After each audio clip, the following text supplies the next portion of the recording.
Quem é Thiago Brunet em poucas palavras? Quem é que tá filmando? É o Wesley? Isso. O salário que você ganha, você já era pra estar aposentado. O que você tá fazendo filmando? Primeira pergunta. É que a gente tem que aproveitar o tempo que a gente tem no trânsito até o aeroporto pra produzir. Você tá fazendo por livre e espontânea vontade, não porque precisa. Não. Thiago Brunet é o pai de família, casado com Janine, pai de 4 filhos.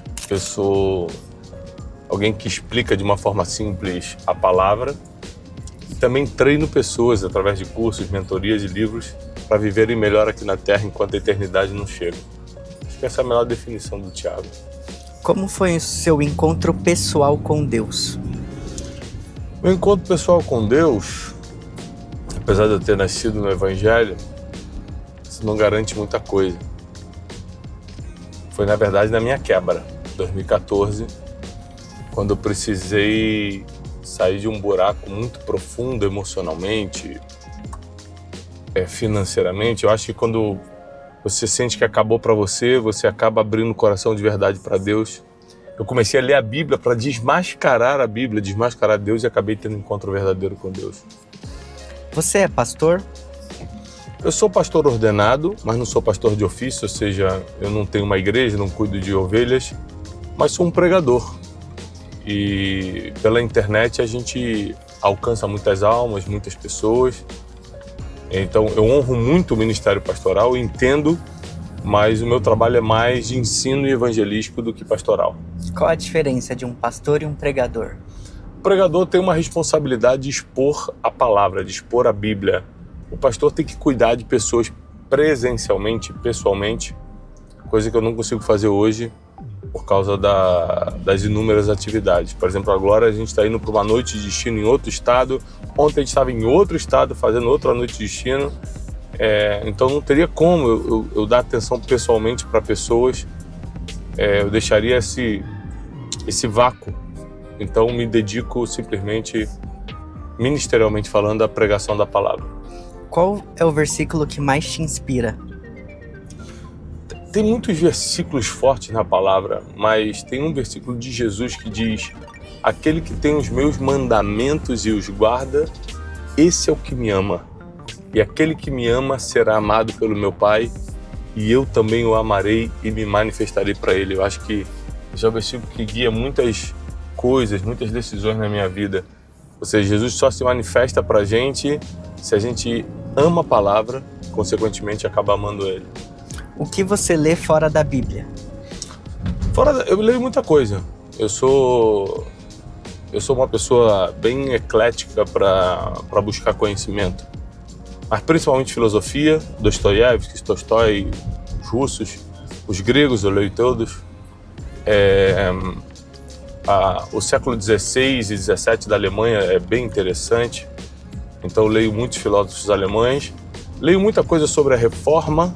Não é Bíblia, mas é Reforma, como Lutero, como Calvino, Zwinglio, lá na Suíça. Então, eu me interesso muito por filosofia.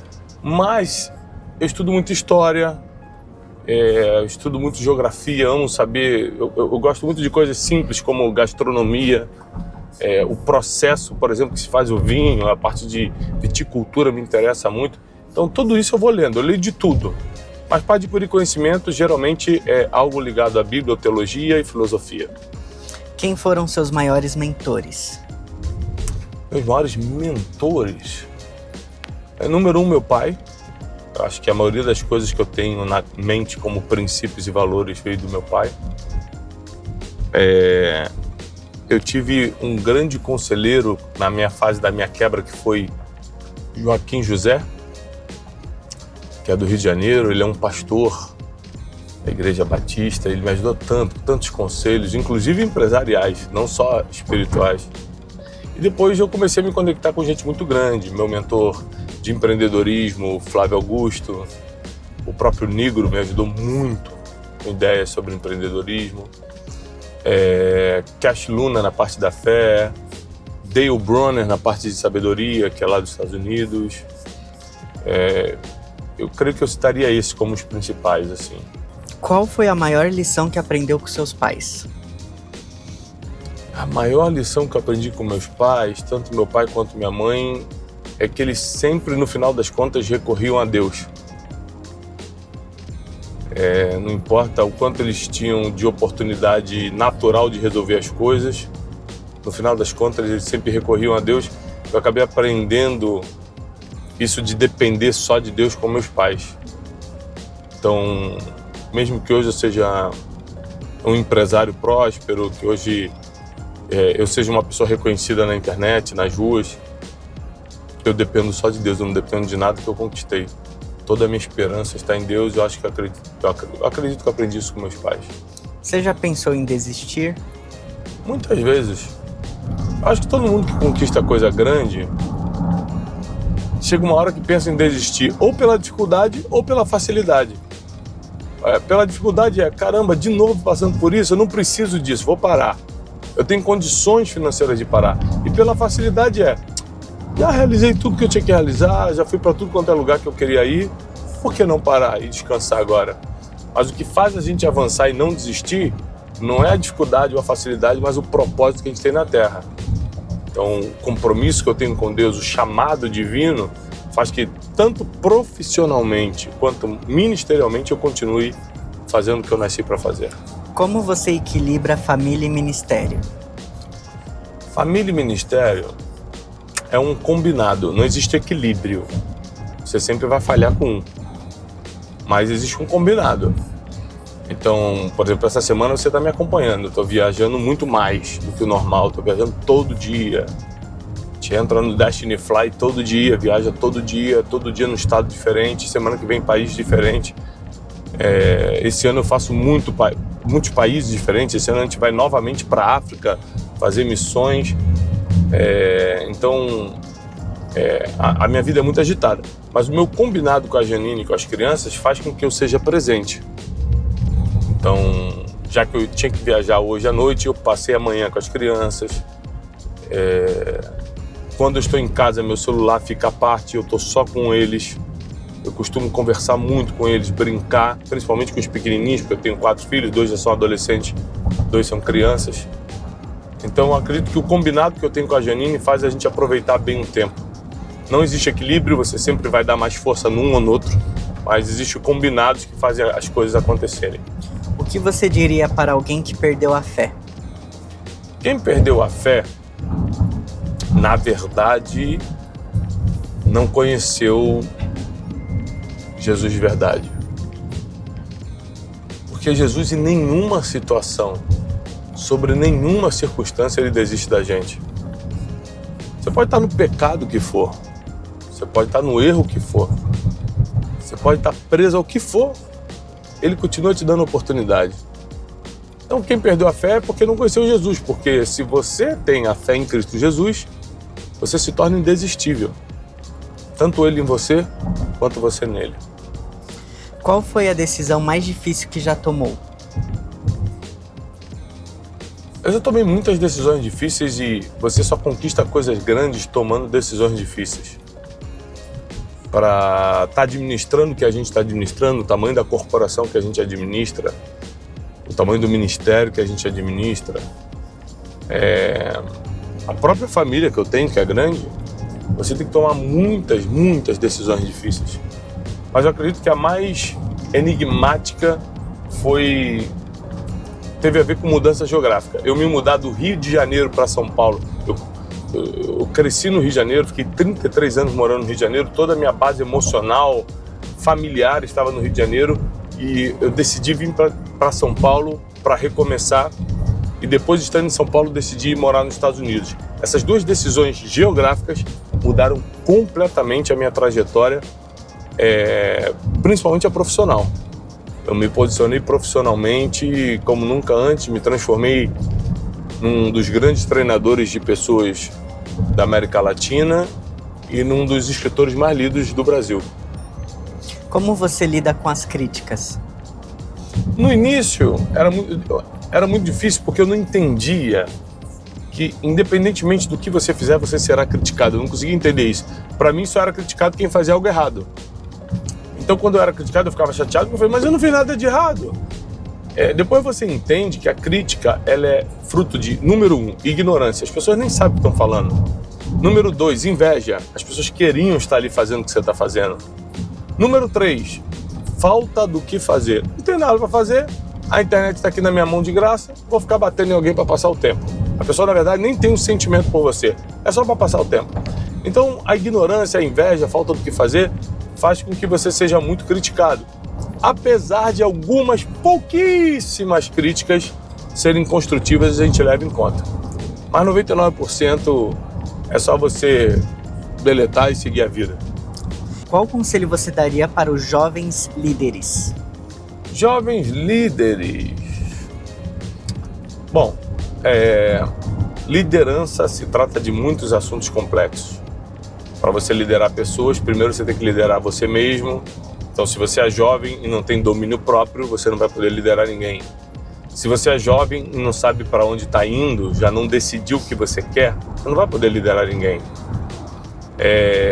Mas o principal característica da liderança é você reconhecer a força e o talento de outro e posicioná-lo ali. Então, se você parar para pensar na minha equipe toda é muito jovem e hoje ela está muito bem posicionada e produzindo porque eu tive a habilidade de reconhecer o que cada um conseguia fazer, dar frutos.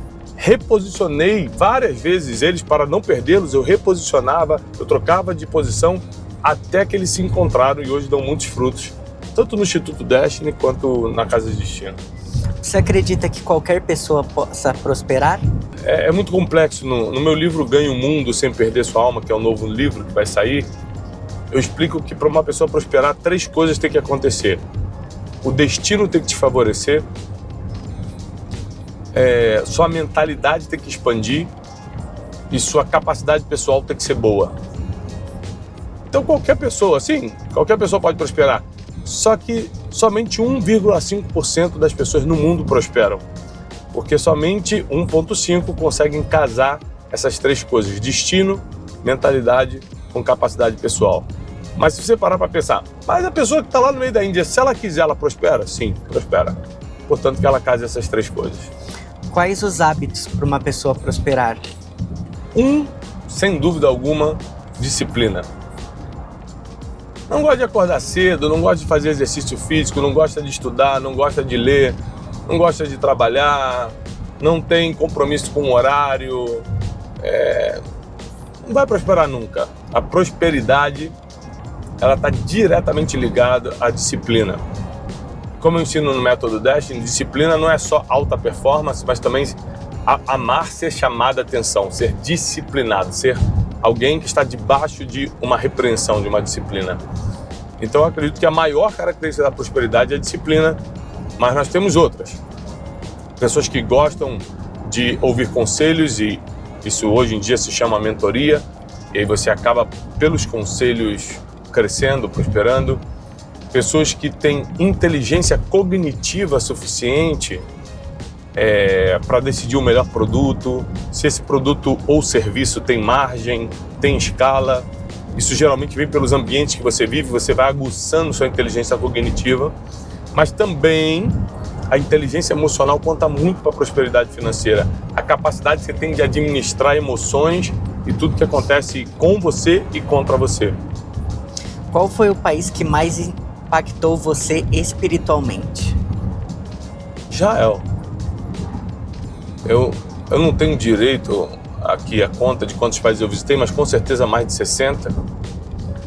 E desses 60 ou 70 países que eu já tive, não tem nada que se compare com Israel. Por isso que todo ano eu levo um grupo para lá. Israel, ele é enigmático. Você caminha pelas páginas da Bíblia. Então todo ano eu levo não só empresários, que é a maioria do nosso público, das mentorias e cursos que a gente faz, mas pessoas que querem ter uma imersão espiritual na terra onde tudo aconteceu. Então esse ano nós estivemos lá, levei minha família toda, Janine e as crianças, e foi fora do comum o que a gente viveu lá. Eu já tive mais de 51 vezes em Israel. Deus me deu esse privilégio, e talvez parte ou boa parte do conhecimento bíblico que eu tenho e explico isso nas pregações, venha dessas visitas a Israel. Qual é a importância da oração na sua vida? O apóstolo Paulo ele nos aconselhou que a gente tem que orar sem cessar. Orar, eu costumo dizer, não é um ato religioso, mas orar é consultar quem já te viu no futuro. Então, é muito importante que você diariamente tenha a devoção de orar, mesmo que seja na mente. Por exemplo, se eu estivesse dirigindo agora e não estivesse conversando contigo, provavelmente eu estaria escutando um louvor, como está tocando um louvor aqui no fundo, e estaria na mente orando. A gente vai entrar no avião para daqui a pouco eu dar uma palestra na noite de destino, e certamente eu vou orar pedindo direcionamento a Deus. Hoje de manhã eu acordei e falei: Deus, obrigado por ter devolvido a minha alma, por eu estar acordado, e me dar sabedoria para o dia de hoje. Depois eu estava fazendo meu devocional no escritório de casa e pedindo sabedoria a Deus para entender as escrituras, para preparar as mensagens que eu tenho que pregar essa semana. Então assim, orar é tudo. Para quem tem filho, orar todo dia pelos teus filhos, por proteção, por segurança, para que Deus os guie. Para quem está no casamento, para que Deus traga equilíbrio e harmonia no casamento, amor e felicidade de verdade. São coisas que só Deus pode dar. Então sem oração não tem sentido nenhum a vida cristã. Você já viveu um momento em que se sentiu que Deus estava em silêncio? Muitas vezes. Muitas vezes. A gente tem mania de achar que Deus vai falar com a gente a hora, o tempo todo e na hora que a gente quiser. Isso é uma mania feia. Deus, ele fala quando ele quer, na hora que ele precisa falar. Você pode ver que com o grande Abraão, o patriarca, o pai da fé, Deus falou praticamente de 6 a 7 vezes com ele, durante a vida toda. E a gente quer que Deus fale com a gente todo dia. Calma! O importante é estar atento aos sinais que ele dá. Os sinais acontecem o tempo todo. A voz de Deus já é algo que você tem que ter paciência para escutar. Como você se prepara para ministrar? Para pregar? Isso. Número 1, John Stott já dizia isso no seu livro Para Pregadores. Não existe pregação sem duas coisas: oração e palavra. Se você não ora muito para Deus te orientar, e se você não se prepara na palavra, porque pregação pressupõe-se que você vai expor a palavra de Deus e não o que você acha, diferente de palestra que eu também faço. Eu vou em muitas empresas do Brasil dar palestras. E tem muitos cortes meus na internet que são de palestras. E às vezes vem um hater e fala: mas isso não está na Bíblia, isso é coisa da tua cabeça. Eu falei: realmente, você acertou. É coisa da minha cabeça, é uma palestra para uma empresa. Estou falando de empreendedorismo, eu estou falando de vida emocional, eu estou falando de como lidar com pessoas. Mas quando se trata de pregar a palavra, tem uma regra: oração e debruçar-se sobre as escrituras. Você nunca pode pregar o que não está escrito, e você não pode pregar sem orientação do Espírito Santo, que é através da oração que acontece. Por que alguns te chamam de pastor coach? Pastor coach. Tem vários motivos. Eu não me importo muito não, mas eu entendo por que me chamam. Número 1, porque eu tenho um mestrado em desenvolvimento pessoal, que nos Estados Unidos se chama coaching. Fiz 1 ano e meio de mestrado na Florida University em coaching, em desenvolvimento pessoal. Esse é o número 1. Número 2, porque de 2014 a 2017, a minha levantada financeira, eu dava cursos de coaching. Mas eu acho que o pessoal me chama de pastor coach, talvez por ignorância ou só para poder atingir de alguma forma. Não todos, alguns. Porque eu falo muito de melhoria de vida. Eu sou muito positivo nas pregações. Eu acho que Deus vai te levantar. Eu acho que o futuro vai ser melhor do que o passado, que o fim vai ser melhor do que o começo. Eu sou motivacional, apesar de ser bíblico. Eu acho que as pessoas usam qualquer coisa que você fala que vai dar certo, as pessoas usam como teoria de coaching. Mas, na verdade, eu acredito tudo que está escrito na palavra. E a Bíblia diz que o nosso fim vai ser melhor do que o começo. Qual é a maior tentação para os líderes de hoje? A maior tentação dos líderes de hoje é o ego e o orgulho. É você fazer porque quer ser grande, quer ter resultado e não escutar a voz de Deus. os maiores resultados estão escondidos na vontade de Deus. E você só descobre a vontade de Deus se submetendo a ela. Você só consegue se submeter à vontade de Deus se auto-humilhando. A Bíblia não diz que os humilhados serão exaltados. A Bíblia diz que aqueles que a si mesmos se humilharem serão exaltados por Deus. Então, quanto mais você se humilhar diante de Deus, mais chance você tem de se encaixar nos projetos dele e mais Deus vai te levantar, porque ele vai poder confiar em você. Então, ego e orgulho deveria ser algo banido de qualquer um que quer ser líder, guia espiritual, pregador, qualquer coisa que ligue o nome de Deus a você. O que é a Escola de Sabedoria? A Escola de Sabedoria é um projeto que nasceu para educar as pessoas na responsabilidade de obter e usar a sabedoria. Por exemplo, na inauguração da Escola de Sabedoria, lá na Casa de Destino, eu falei que Salomão pediu sabedoria a Deus para fazer justiça ao povo. Então, ele não pediu sabedoria a Deus para ficar rico, como muita gente fala, se eu ficar sábio eu vou ficar rico. Ou seja, não foi uma motivação pessoal, foi uma motivação coletiva. Ele falou, se Deus me fizer um homem entendido, eu vou conseguir fazer justiça ao povo. Então eu tento, através da Escola de Sabedoria, explicar como obtê-la, por que obtê-la, a verdadeira motivação e tudo que você vai ganhar da parte de Deus, se realmente souber administrar a sabedoria que Ele pode te enviar. O que te motiva nos dias difíceis? Com o tempo a gente construiu muita coisa que dá motivação. Minha esposa, quando eu tô muito mal, triste, desmotivado, uma palavra da Janine me levanta, uma oração dela me levanta. Olhar para os seus filhos e ver que você é um pai de família. Olhar para as milhões de pessoas que nos acompanham semanalmente na internet e ver que elas precisam de uma palavra que saia da tua boca pela misericórdia e graça de Deus. Mas principalmente a maior motivação vem do Espírito Santo. Você tem que estar em contato com o Espírito Santo para poder ter essa automotivação de levantar e fazer o que tem que ser feito, independentemente se está bom ou ruim o dia. Se está chovendo ou se está sol. No final das contas, a família, o casamento, os resultados, as pessoas, tudo isso fica debaixo da motivação que o Espírito Santo pode te dar. O que é Método Destiny? O Método Destiny, eu acredito que é uma solução para essa geração.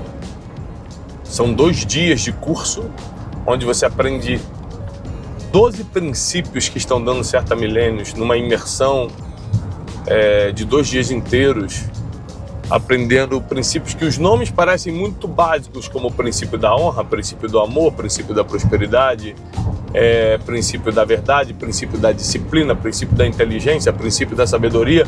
Mas, na verdade, quando você os entende da forma que a gente explica, porque é um método, ou seja, tem metodologia, tem explicação científica além de teológica, te leva para outro nível.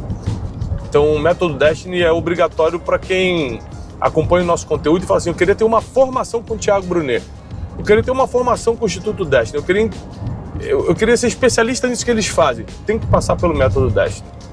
Como manter a humildade em meio ao sucesso? Manter a humildade no meio do sucesso depende muito mais do teu relacionamento com Deus do que com a tua decisão de ser humilde. Porque, por exemplo, há muitos anos eu vivo o que as pessoas chamam de sucesso. Milhões de seguidores nas redes sociais, você anda comigo.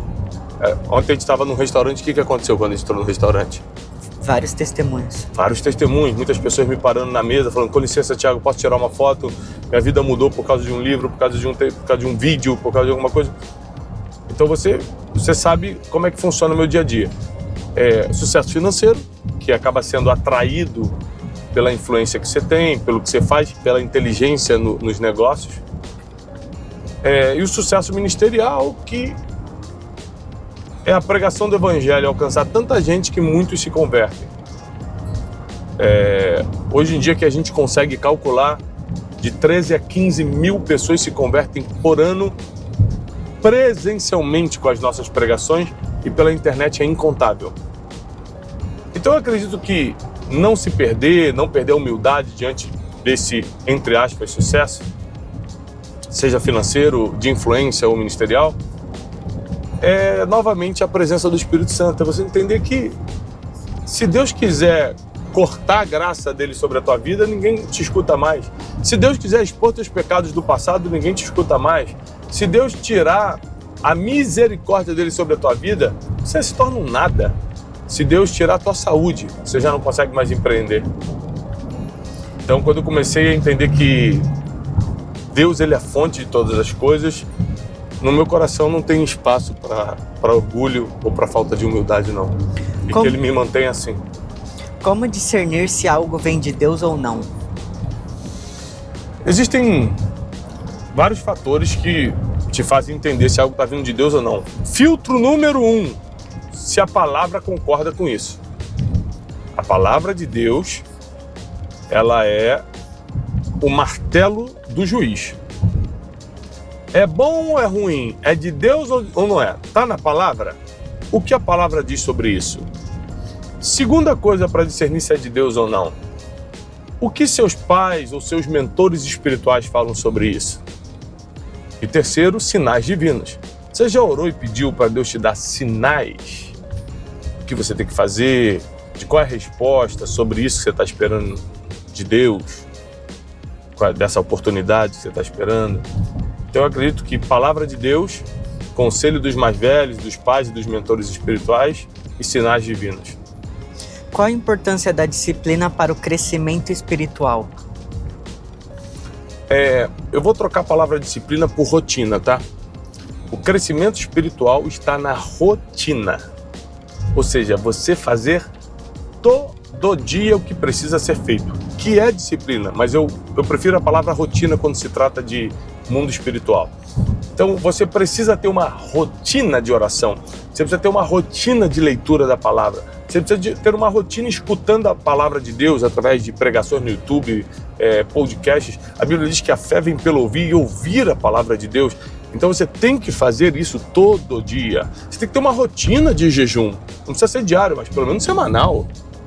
Alguém que se diz cristão tem que viver uma vida de oração, leitura da palavra e jejum, senão não consegue suportar esse mundo mau e terrível que a gente vive. Como interpretar o amor ao dinheiro é a raiz de todos os males? Eu sugiro que as pessoas leiam o livro novo Ganhe o Mundo Sem Perder Sua Alma, porque o livro todo se trata disso. Sobre ser lícito ou não ganhar dinheiro, e se eu ganhar muito dinheiro, se eu vou poder perder minha alma por causa disso. Mas a Bíblia deixa claro que o amor ao dinheiro é, ponto, a raiz de todos os males. E é. Então, como ter uma coisa sem amá-la? Esse é o segredo que eu ensino nesse livro. Eu quero deixar esse gostinho para vocês, para que saia agora em setembro com a bênção e permissão de Deus, para que vocês leiam. É um livro que vai mudar completamente a mente de vocês sobre riqueza e eternidade. Qual o papel da fé nas finanças? A fé tem um papel fundamental em qualquer área da vida. Consequentemente, nas finanças também. Porque o que é fé? Acreditar sem duvidar. O que é fé? A certeza das coisas que se esperam e a convicção dos fatos que não se veem. Muitas vezes nas finanças a gente não está enxergando nada, a gente não está vendo nada, a gente não tem certeza de nada e a gente dá o passo pela fé. Agora, a diferença de fé e loucura, como eu explico sempre, é que fé é quando você acredita em uma palavra divina. Loucura é quando você acredita em algo que está na tua cabeça. Então, se você estiver acreditando em algo que veio de Deus, não tem como dar errado. Só ir até o fim, que vai chegar na tua mão, inclusive na vida financeira.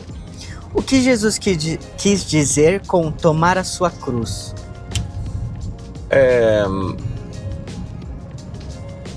Jesus, ele foi muito simples, rápido, pragmático para passar seus ensinamentos, até porque ele só teve 3 anos para fazê-lo. Então, o tomar a sua cruz é o que cada um tem que carregar, que é pesado, é difícil, mas está totalmente conectado com o teu propósito e teu destino. Cada um tem uma cruz para carregar. Às vezes eu falo para você, não falo que ser conhecido é uma cruz. Uhum. Você não pode fazer o que quer na hora que quer, você não tem certas liberdades. Mas é uma cruz leve perto do que outras pessoas carregam. Tem gente que está carregando a cruz de estar com um filho na UTI. Outros estão carregando a cruz de uma enfermidade emocional, de um surto psicótico, da depressão. Uns estão carregando a cruz de ter um marido violento, bêbado. Cada um tem uma cruz para carregar, mas é algo que, se a gente largar, o nosso propósito também perde o sentido. Então, a Bíblia diz: se você quer me seguir, disse Jesus, tome a sua cruz, tome a sua dificuldade, tome sua pressão, tome aquilo que te perturba e venha após mim. Porque quem alivia no final não é a terapia, apesar de ajudar, não é o livro de autoajuda, apesar de ajudar, é o próprio Cristo. Última, qual o seu conselho final para quem está assistindo esse vídeo? Meu conselho final é: sobre todas as coisas que você puder guardar, guarda o teu coração. Provérbios 4, capítulo 7. Porque dele procede todas as decisões da sua vida. O que é guardar o coração? É proteger tua vida emocional. É não se importar com tudo. É não ficar feridinho com qualquer coisa, se tornar inofendível. É deixar que o teu coração tenha um dono só, que é Deus. E quando você protege o teu coração, tuas decisões são mais assertivas e você vai muito mais longe do que sonhou.